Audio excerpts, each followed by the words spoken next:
Ladies and gentlemen, welcome back to Driven Wild. Today we are talking about busy times for dashing. So one of my subscribers reached out to me through my email. BC, thank you so much for sending me this email and making this video possible. And he wanted to talk about busy times for dashing. And he really went in depth for this one. So with that said, I want to go over what BC is saying in this email, how it actually is, if there's any caveats I need to add, and everything in between. So with that said, let's get started. A good indicator for driver demand is the referral bonus promo that DD puts on the app. Mark the day it appears and track when it changes or stops. When it first appears, it means DD is recruiting new drivers for expected demand increase. There is one thing I do need to say about that. Just because the referral bonus is there doesn't mean you should be referring people. A lot of people ended up on the receiving end of referral fraud just to have good drivers deactivated for no reason. And literally, all they did was refer a friend the way they were supposed to refer them. In fact, your driver Mike was on the receiving end of this. So just be careful of that. If you're not sure what I'm talking about, I made a video talking all about the referral bonus on Doordash. I'll leave that in the description. Feel free to check it out. If it goes up, it means it's not getting enough new dashers and wants to encourage you to refer with more money. When it stops, it means DD has enough new dashers in the pipeline. Yeah, basically their goal is to saturate the market enough to where you're basically dependent on whatever orders they're sending you. It's not right, doesn't mean you should be taking bad orders, but that's what they do. So these new dashers have about 2 weeks of the best peak pay, best deliveries, and highest priorities on regular deliveries. After that, they go to the bottom unless they have other things in their profile to get better offers, such as high acceptance rate for diamond markets or other programs they qualify for. So diamond markets is referring to their high pay order program, and honestly, I would argue that that's not even a great program to begin with. It's literally a diamond PNG. That's all it is. After that newbie period, they don't give you that priority anymore. And that's also not something that DoorDash is exclusive to. Every gig app does it. They want you to get excited and hooked onto Doordash, almost like it's a drug or a gambling addiction. With that assumption, you'll end up making choices like, oh, I gotta go full-time on Doordash, and then you'll leave your job not realizing that you may not like this type of work, and you end up committing way too much into it too soon. Now, are there other ways to increase your priority? Yes, and I think we're gonna go into them now, but if you're still like less than a month into Doordash, don't just go all in right away. Get a real feel for it. Do it like 3-4 months, see if you actually like the work more than your job, and then proceed to make changes that way. But I don't think everybody is built to be full-time in the gig economy, to be honest. Use your resources to maximize your earnings, such as the large order program, the pizza program, and your knowledge of hot zones, so you can continue to earn well. Newbies tend to take a lot of trash orders also, so hopefully this balances it out for them to take the better orders as well. And then if you don't know what they're referring to in terms of the large order program or the pizza program, I actually made a video talking all about that as well. I'll leave that in the description. Feel free to check it out. And he also provides a link to this DoorDash blog website talking about how much you can actually earn with each type of order. Make the most with more ways to dash. Ready to dash beyond restaurants? Now you can make the most of your time on the road with a variety of new exciting ways to get paid. Yeah, DoorDash has really been going all out in terms of trying to get dashers to do other types of orders, such as shop and deliver, grocery,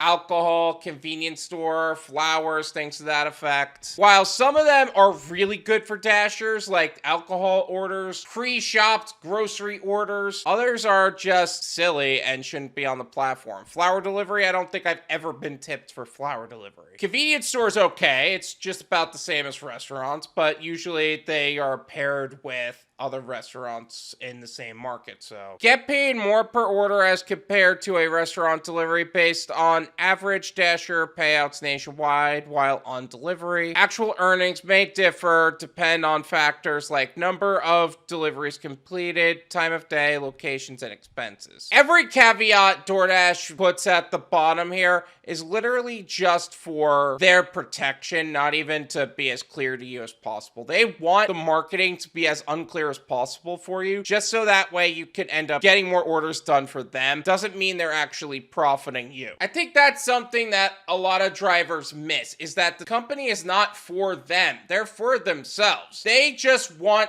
to make you take all the bad orders so that way they can make money. Their goal is not for you to profit. It's for them to get orders done. Getting paid more for alcohol orders is based on average Dasher payouts nationwide in the month while on delivery, as less compared to a non-alcohol order. Actual earnings may differ and depend on factors like number of deliveries completed, time of day, location, and expenses. Here's the reality on the getting paid more aspect. 80% of the money that we make is coming from 20% of the cause. 20% of the cause on Doordash is customer tips. Doordash doesn't actually pay us. Doordash provides a platform for customers to place orders and tip their drivers. But if the customer's not tipping their drivers, we're not getting paid more. If they're not going to tip their drivers, it's not worth doing those orders. It's just a fact. This is my opinion.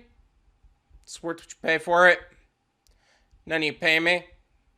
There you go. I think a lot of good points that were made here were, as you're a new driver, you're going to be making more money because you're a new driver. And if you are an old driver, like a veteran driver, your priority is going to go down over time. And honestly, over time, you're going to be a liability. And DoorDash is going to look for any opportunity to put you on the chopping block and, well, let you go. So you got to be able to protect yourself in any and every way possible in that regard. But as far as busy times go, I think everything is market dependent to a certain degree, but there are universal rules. Dinner time is a very busy time. Lunchtime is a very busy time. January is a slowdown. For the first 3 months of the year, it's slower than the rest of the year. People make more money in December, specifically because people are feeling generous. And the large order program, the pizza program, alcohol orders, they're the orders that pay the most because they're the ones that actually have the most order value. Tony Shu even said that alcohol orders have customer tickets that are 30% higher than the rest of orders because alcohol is so expensive. But just because you're receiving more orders, that does not mean they're good orders. So you got to be careful of that as well. I don't think I have anything to dispute as far as accuracy in terms of what BC has sent us. The only thing I do have to say is that just make sure that you're following your standards to a T, and just because you're receiving more orders during a certain time does not mean you should lower your standards or raise your standards under any circumstances. Set yourself a system and stick to it. Thank you so much for watching. I really appreciate it. As always, make sure to hit the like button, subscribe if you're new,